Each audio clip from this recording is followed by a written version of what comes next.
Après l'apparition du mine d'or à Kuncitel dans la préfecture de Gawal, cette sous-préfecture enregistre pas mal de monde dans le cadre de l'exploitation de la zone. Face à cette pléthorie de personnes, le gouvernement guinéen a pris des mesures en sécurisant le coin jusqu'à nouvel ordre. Malgré cette décision, certains citoyens se livrent à l'exploitation illégale dans la zone. Conséquence, la première victime est tombée ce mardi suite à un éboulement. Qui parle de la protection de l'environnement doit forcément parler du reboisement, doit forcément parler de l'environnement en termes de couvert végétal. Parce que Gawal, c'est l'une des préfectures qui est plus touchée par la dégradation de l'environnement.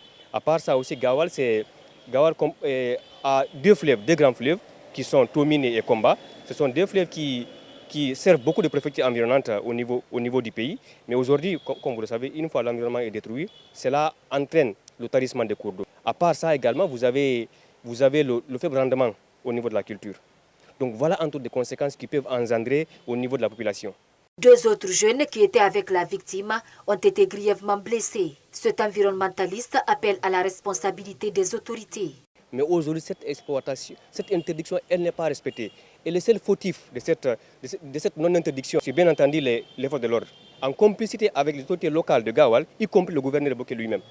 Donc aujourd'hui, j'en appelle à la responsabilité du ministère du Mines et de la Géologie, le ministère en charge de la sécurité, le ministère du MATD qui est chargé en tout cas de tout ce qui est collectivité à travers le pays, qu'ils sachent que réellement l'exploitation continue à Gawal.